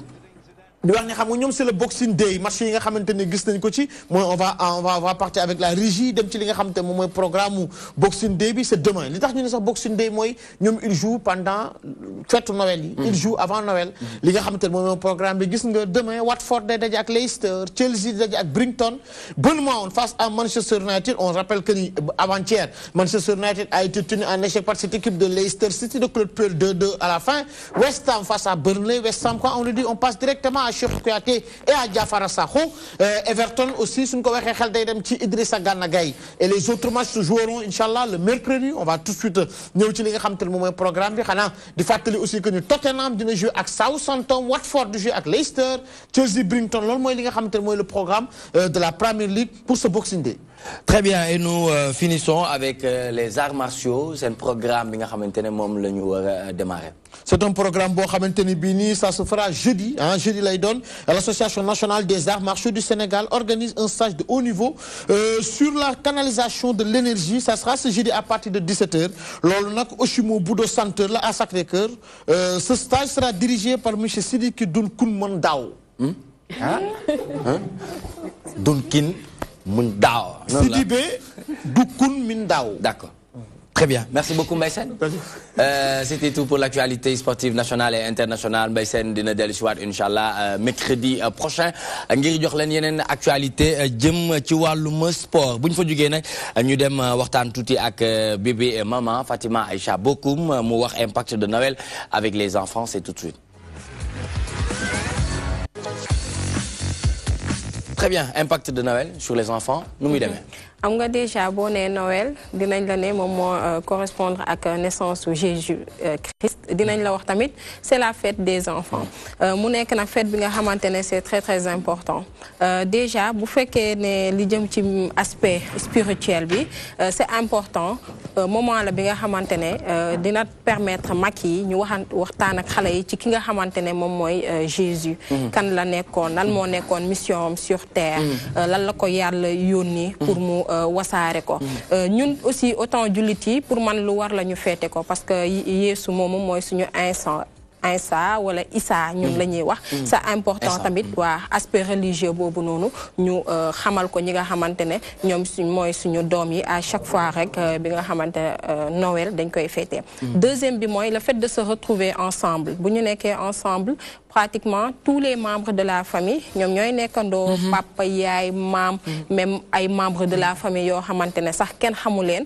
ñun ñëpp ñun ñooy retrouver wu ñu waxtaan léegi ci moment yooyu xale bi dinañ ko mën a transmettre certaines valeurs dina mën a xam ñoom lan mooy seen tradition dinañ mën a xam aussi lan mooy seen coutume donc moment la boo xamante ne échange lay nekk entre mag ñi ak ñi nga xamante ne aussi ñoom ñooy xale yi bu ñu waxee tamit Noël ñu ne la fête des enfants ni ma ko waxee parce que moment la bi nga xamante ne dañuy joxante ay cadeaux yooyu noonu ñuy joxante dafay nekk benn message la au fait pour wane yow affection bi may am envers yow xam nga bu njëkk Noël dañ ko doon fêter boo daan joxe cadeau nekkuloon comme jamono ji bu njëkk ay kii lañ doon joxe ay sucreries wala nga joxe ay noisettes wala orange moment boobu dafa nekkoon benn fruit exotique boo xamante ne c'est très très rare donc boo jëloon jox ko cadeau nit dafay nekk quelque chose de précieux jamono di dem nag ba ñu ñëw ci jamono ji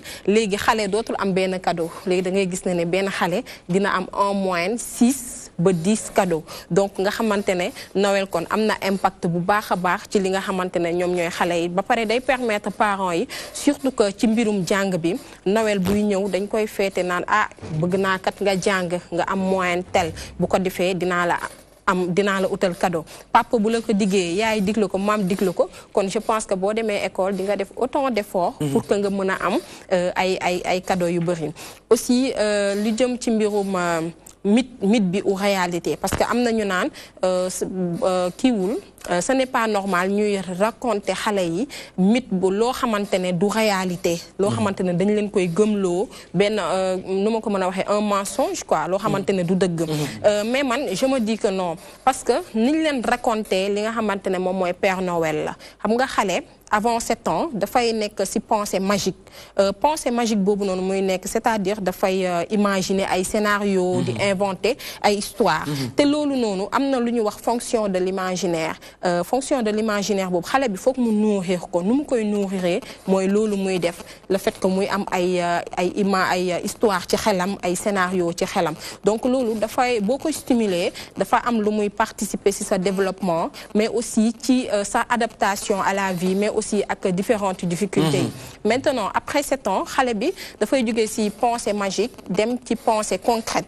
si lay nag am ay fait yoo xamante ne moom ci boppam moo koy dajaleel boppam ne ah lii kat conclusion bii moo logique est-ce que liñ ma doon raconter dëgg la wala du dëgg mais am na ay parents yoo xam ne dañuy am jaaxle naan xamuñu exactement ce qu'ils doivent dire mais waruñoo am jaaxle parce que li nga xamante ne moom mooy Père Noël personnage bi la dañuy wax ne le Père Noël il est bon le Père Noël il est gentil donc dafa nekk benn représentation bu positive te je pense que lépp li nga xamante ne c'est positif pour l'enfant loolu li nga lu jar la nga raconter ko en plus de cela dafay nekk benn figure paternelle boo xamante ne dafa renfermer waale benn une certaine magie léegi de ce fait xale bi danaa ah kon sama papa mooy moo xelam moo dem si man mu may laaj lan laa bëgg ma wax ko samay vœux mooy lan ma am cadeau mu jox ma ko donc c'est quelque chose boo xamante ne c'est positif xale bi bu demee bay laajte est-ce que Père Noël bi finalement dëgg la wala du dëgg parent bi na ko xamal ne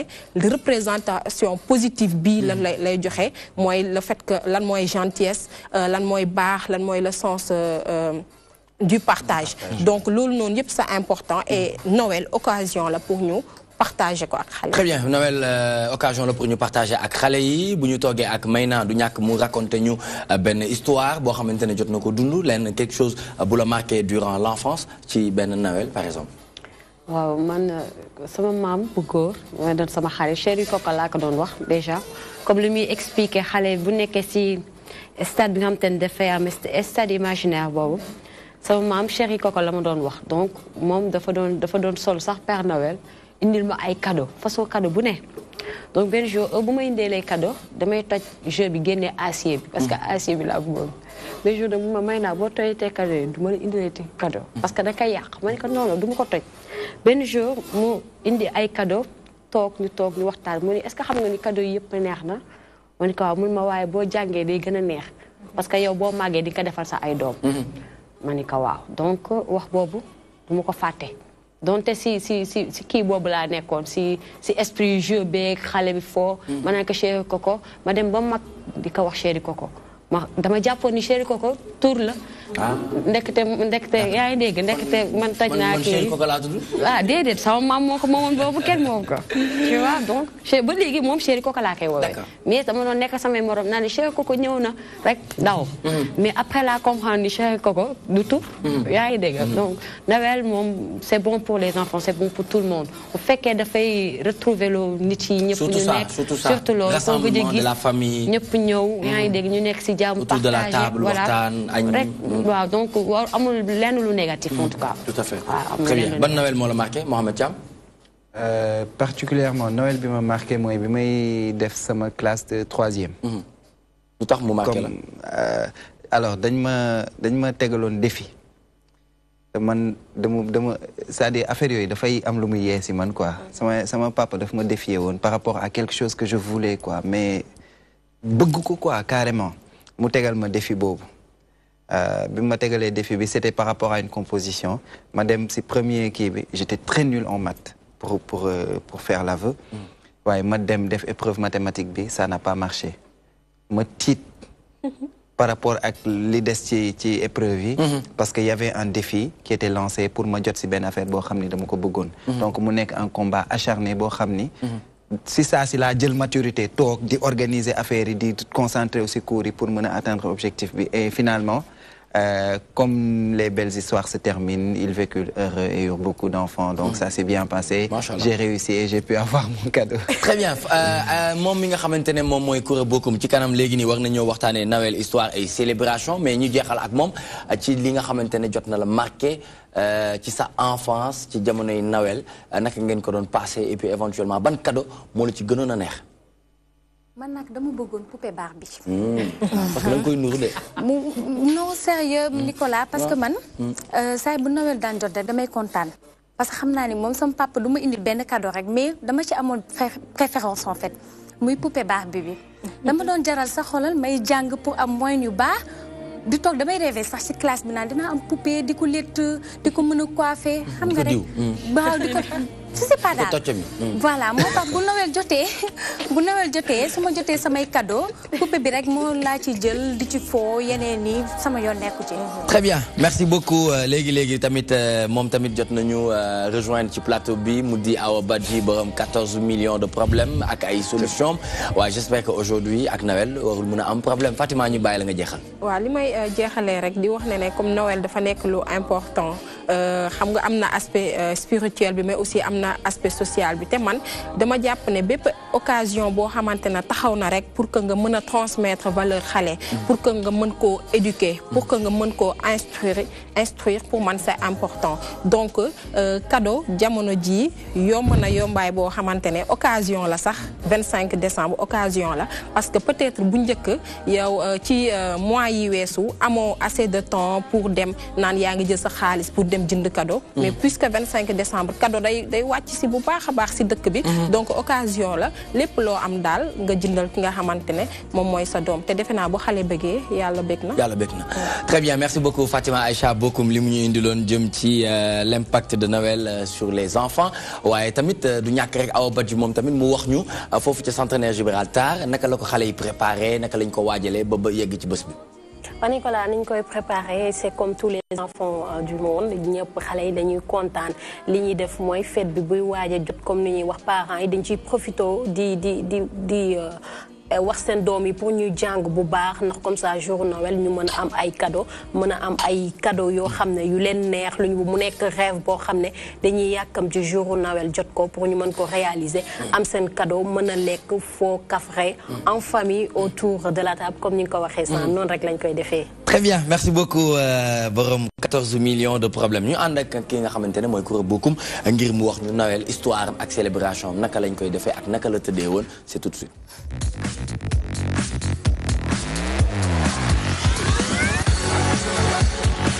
Noël histoire et célébration naka lay tëddee. waaw Nicolas damay njëkkee ci Noël mot latin la ñu naan ko Nathalie en français ñu naan ko naissance américain yi naan ko Christmas. Noël nag c'est la naissance de Christ. À l'époque païens yi ñoom gëmuñu woon dara ñoom amuñu woon benn croyance ñoom ñoo daan jël bu naaj bi tàngee ñu def seen fête. bu seddee aussi ñu def seen fête chrétiens yi ñëw dindi loolu ci ñoom jël di fêter naissance de Jésus-Christ muy Noël. empereur Constantin nag moo fixé date le 25 décembre mu doon jour de Noël. waaye nag Nicolas Noël léegi dem na ba foo mënti toll ci àdduna bi ñëpp a koy fêter.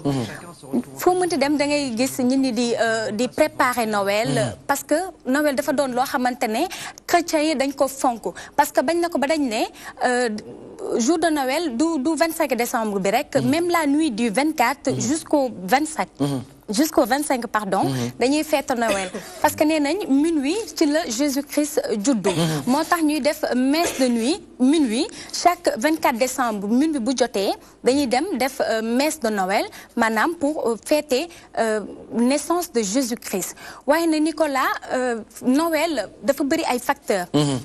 Noël fête boo xamante ne fête des cadeaux la fête de partage fête du regroupement familial fête boo xamante ne tey jii fu nit waay mën a nekk rek nu ñu mën a rassembler woo mën a partager des cadeaux mën a kaf mën a ree loolu lépp dañ koy boole ci fête de Noël.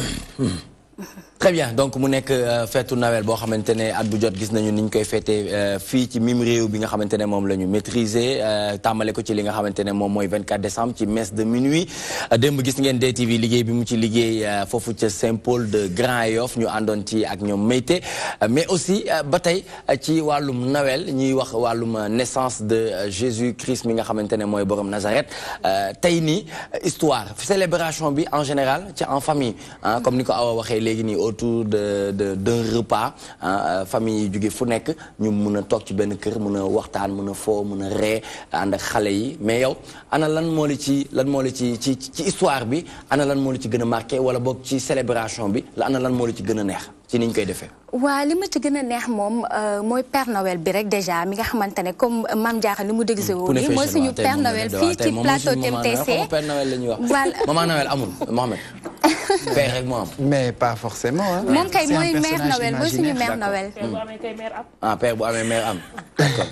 voilà Père Noël américain yi naan ko Father Christmas américains yi ñoom seen bopp ñoo doon wax ne Père Noël mi ngi dëkkee woon pôle Nord Thaïlande yi ñëw refuser loolu carrément vers les années 1927 Père Noël nag waa Coca-Cola ñoo joxe couleur Père Noël muy rouge blanc bi léegi gis nañ yooyu yëpp dafa bokk ci facteurs yi nga xamante ne day symboliser Noël ba ci sapin sax ndax sapin tey ji chrétiens yi bu ñu demee bay jël sapin di ko boole ci seen fête de Noël c'est parce que dañ ko jëlee woon ci païens yi aussi parce que païens yi tamit dañu doon utiliser sapin yi léegi ñu jël sapin yi ci païens yi di ko def ci seen église pour mu symboliser la naissance de Jésus. ñu ci def ay décorations yu ndaw mu am ay décorations voilà lépp ay moutons ay xar fii si ça dépend ci niñ koy décorer c'est vrai que ñu bëri sapin bii taxaw la ñu xam mooy bii nii mais am na beneen boo xamante ne ci décoration bi dafay tëdd ñuy wane naissance su Jésus-Christ ci ni ñu ko defee donc di nga gis foo xam ne nañ wane ay fas nga gis fu ñuy wane ay xar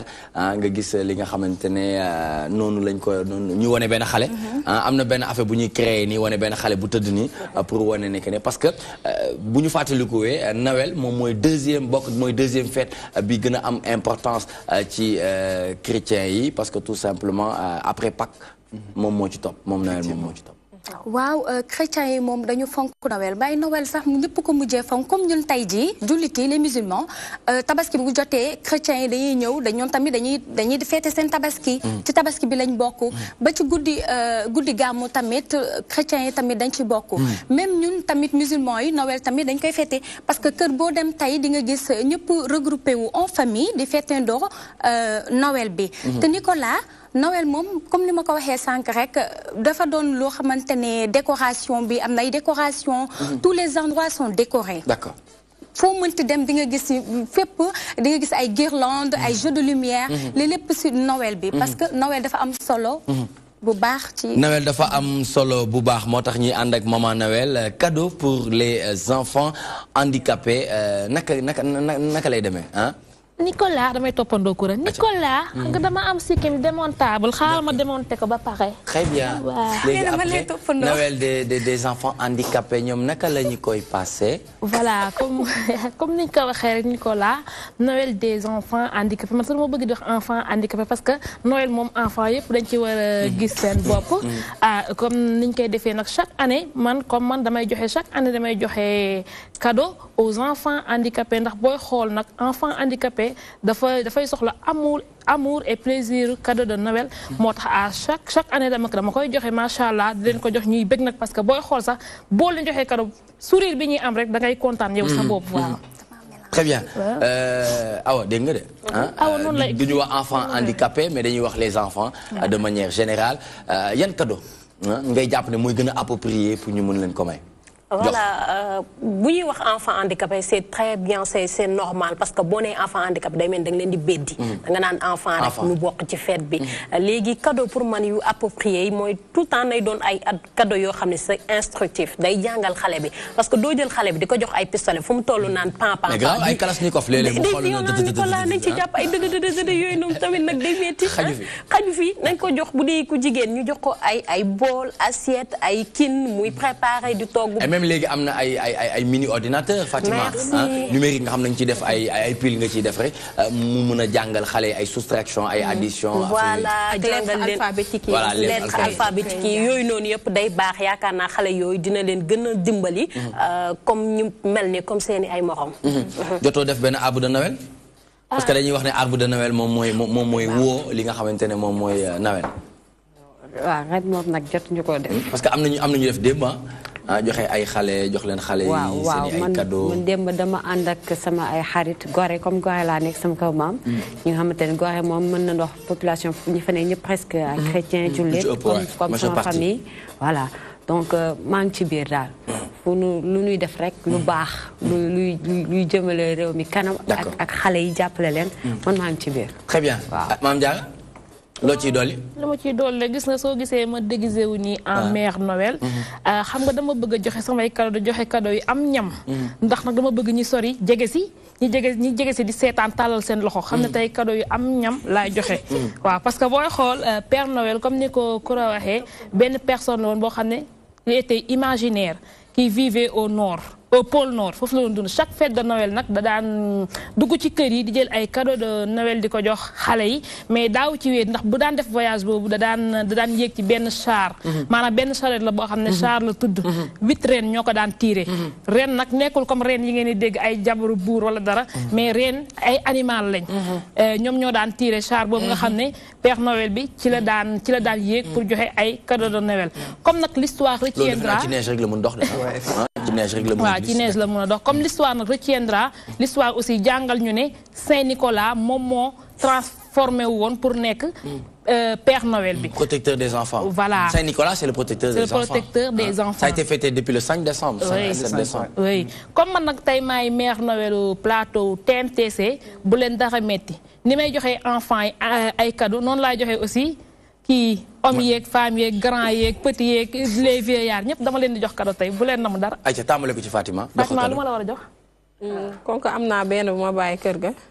waaw boo ma joxee benn poupée baax bi rek baax na waaw pour bañ la sonal. yow li nga bëgg yomb ne may naa loo bëgg. man. chéri Coco. waaw. yow loo bëgg yow. jox ma ko cadeau. jeex jox naa ko cadeau yow. non maa ngi Mohamed te ma koo jox cadeau rek. xam nga la laa bëgg. cadeau nga jël kii jox ko kii cadeau. kii jox ko kii. Samba jox naa ko benn ordinateur. kan lay joxe de ordinateur. kan jànnu mu ordinateur lay joxe de. d'accord Mansour Sall loo koy jox. Mansour Cheikh Khadija Lamp. Mansour bu ma ko war a jox sax. jox naa ko sama wàllu si la. moom mënul wax ci la ñu bokk. sama wàllu si la rek lay wax. loolu lay wax ñoo ko bàyyi. jox naa ko loolu sama wàllu si la. ñoo ko bàyyi ñoo jox naa ko caméra. caméra waaw Nuuru jox naa ko micro. ah bon waaw Babacar Mbaye kon xanaa fil nga koy jox. yii Babacar moom waxuma la fil waaye. batterie. câble. câble jox naa câble. câble ngay jox Babacar Mbaye d'accord moom kuréel lu ñu koy jox moom. kuréel kii nga koy jox poupée Barbie loolu la waxoon. waaw poupée Barbie mais dama gis ne Fatima Aïcha moom taamu na poupée bi de. xam na ne kat baax bi ay âge la kuréel bu demee ba tool nii. di la doo ko joxati baax bi nag. waaw. kuréel gi gaaw jëkkër rek. kuréel jëlal baal bi bàyyi di taamu kaddu bu ñu la ko joxee doo taamu jëlal baal bi.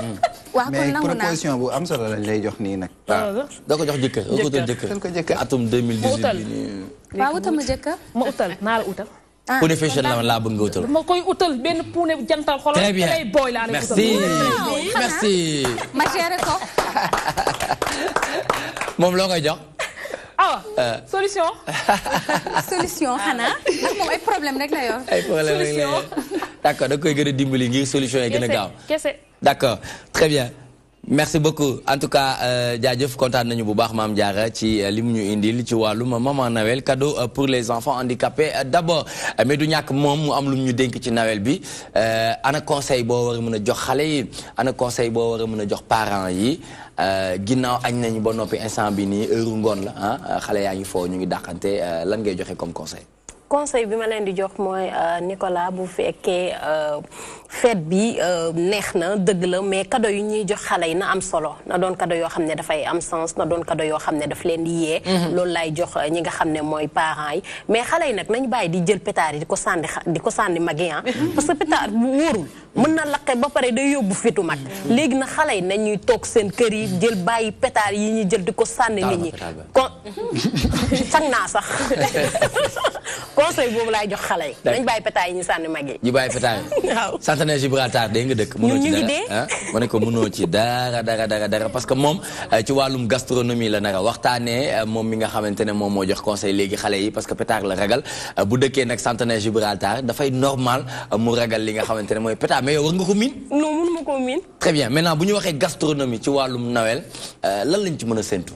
lu ñu ci mën a séntu mooy bu ñu waxee gastronomie dañuy gis ni déjà feetu Noël le 25 décembre ni lu ñu ciy xalaat mooy esprit de partage la dañuy xalaat se regrouper ci benn table fête li nga xam ne mooy Noël mu nekk loo xam ne même bu fekkee si pays occidentaux yi da nga leen gis ñoom fu ñu mënti nekk bu Noël jotee dañuy dem mooy seen famille daal di koy fête ak ñoom daal di dîner ak ñoom mu nekk nag dîner boo xam ne liñ ci repas bi liñ ci préféré mu nekk histoire repas bi mun nañ ne dinde la dinde la ñuy di jël préparer ko accompagnement bi nag ça dépend ci la personne ça dépend ci la famille ku nekk lu la neex am na ñu koy sauté sax vin am na waa voilà am na ñu koy sauté ak vin nga gis ni waa voilà nga gis ni mu nekk loo xam ne nit ñi démb laa lay wax de li ngay wax ni dama fa damay fo dinde ci boppam ñu sauté ko ak vin waaw mais waa tubaab da nga gis ñoom seen togg yu bëri dañ ciy boole li nga xam ne mooy ay vin li nga xam ne voilà mooy ay tequila sax léeg-léeg voilà ñoom dañ koy préféré di ko boole si seen togg assaisonné ko quoi affaire yi daal di gën a saf jullit yi ñu invité démb si yenn kër kii yi bu ñu déggee dafa am yu ñu sauté ak non mais kaay ma wax la nag ci repas yu mel noonu en général Awa Badji mu ngi nii di ci waxtaanee dinañu def la part des choses xam ne lii c'est pour les musulmans lii c'est pour que ki demoon ñu invité la démb nga xam d'accord non bu ñu jaaxle non bu ñu ragal bu ñu tiit waaw nga préciser ko très bien parce que Modou Mbacké moom démb ba tey ca messe de minuit ba lañ ko gëj a gis léegi lay doog a ñëw xam naa nag xibaaru mbax yi boo leen déggee ñu ne bismillah président Macky Sall bi muy wax ne comprendre leen ne Noël bi moo neexoon ayca. voilà dañuy def li nga xam ne dinde lay doon mu gis ni même fii nii sax mu nekk loo xam ne copié nañ ko ci ñoom ndax da ngay gis fii nii léegi que ça soit musulman wala chrétien bu fête bi nga xam ne mooy Noël jotee dañuy regroupé wu en famille def dîner lu ci mel ni ay ginaar dañ ko fay togg. lu ci mel ni bu dee chrétien yi di mel ni porc ak yeneen dañ koy jël boole ko ci dîner bi ñuy jël tamit préféré nañ tamit di jël li nga xam ne mooy vin rouge di ko jël pour à boire mais Nicolas on peut pas parler de Noël sans parler des chocolats da ngay gis nit bu la joxee cadeau jox la ay objets internet yi ñu ngi yëngu de bi nga waxee vin ba léegi di ko gars yi nee nañ la waaw nee nañu bi ñuy dugg si dañ doon nuyoo sagement bonsoir bonjour vous allez bien joyeux Noël mais bi 3 jours après dañuy xëppante suuf waaw di wër sa fin bi. na xoolal lii Nicolas. rafet sax. waaw léegi lii loo ci wax yow. buñ ko defee xam ñamul vin rouge. mën na nekk. mën naa nekk de. ni ngay apprécier vin bi tamit. mën na nekk c'est possible tu sais parce que y a de la bonne qualité hein. Quand on parle de vin. te fête bi 2853. nañ ko matal daal fête bi. raisin lañ ko defaree. bu ñëwee ba bokk ci. wuyul kon Sénégal. Très bien. mais ak bûche de Noël aussi. D'accord. Voilà waaw je termine bu ñu la joxee dañuy joxe ay chocolat dañ ko ci boole ci cadeau yi ak comme ni ko Fatima waxee léegi bûche de Noël tamit dañ koy gis ci li nga xam ne mooy ci repas wu Noël bi. démb gis naa ay maison yu mag ay maison pâtisserie yu mag yoo xamante ne rang bi gudd na. rien que pour faire plaisir à leur famille à leurs enfants. famille léegi Nicolas musulman ñoo dàq jënd bûche léegi kër boo dem. démb rang naa ma sonn waaw bu jënga am. bañ a am. waaw tam caan bàyyi li muy def yii nii xeetu baax yi. ma lekk soriwul kii. soriwul ko. très bien ñu terminer ak Mayna mu wax ñu lan la ñu mën a xaar ci fin 2017 bi ci wàllum perspective lan la ñu mën a xaar. waaw ci fin bi bon comme ni ma waxoon maa ngi nekk di préparer sama album maa ngi koy liggéey travail personnel d'abord donc loolu mooy projet bi. fin 2017 jëm 2018 parce que 2018 bi la ñu bëgg a génne la ñu bëgg a génne et donc pour l'instant ñu ngi koy liggéey waaw loolu daal laa mën a wax. waaw ñu ngi koy très bien invité naa le 31 décembre. waaw neex am na lu mag loo xamante ne télé bi DTV moo ko war a def ànd ceeg ñoom Fatima Aïcha Bokoum ñoom Mame Diarra Mohamed Kour Awa Badji Pape Ousmane. Moudou Mbacké Niang te bëgg nañ la fa gis nga ñëw def affaire bu am solo ci place bu. macha allah nañu ànd dem sur scène bu ko jeexalee ñu jeexal en beauté parce que voilà c'est Noël joyeux Noël en tout cas joyeux Noël ma bàyyi la nga dem sur scène et puis à la réalisation Thiandoum la ñu àndaloon di ko sant di ko gërëm bu baax ci disponibilité bi ak équipe dynamique bi nga xamante ne moom lay liggéeyal mais aussi ñu am information de dernière minute indépendant de votre volonté il faut que ñu wax ko parce que ça nous affecte muy la disparition du papa de Pape Diouf leader de la génération consciente qui vient de perdre son père ñu koy ñaanal bu baax fa mu tëdd gënal ko foofu fa mu jugee et puis sunu borom def li gën muy maanaam yóbbu ko ci àjjana yi gën a kawe donc suba levée du corps 10h foofu ca Pikine ginnaaw raay la incha allah bu ko defee après nag ñu xam fan lañ ko nar a suul waaye en tout cas daal na Pape Diouf xam ne ñu ngi ànd ak moom on est de tout cœur très bien ñu dem jeexal ak Mayna sur scène scène ayca ñun ñëpp sur scène nañ dem ñun ñëpp ma Fatima nañ dem sur scène ñu ànd ak Mayna tey dama joué Mayna Mohamed kaay joué sabar ah ñu def benn bu sew waaw ayca joué waaw.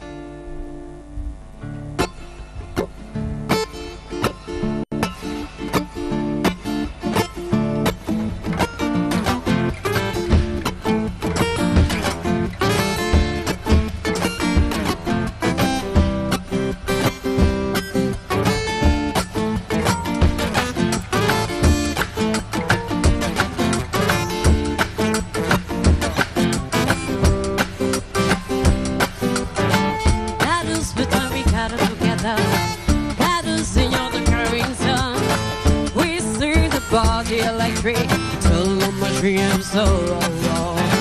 I've seen the trigger striker, the ranchers who line the soul. A cycle trying to lie, give him man say that man's law. Give him man say that man's law. Give him man say that man's law. Oh, we're singing time, in time, in time, in time, in time. Singing time.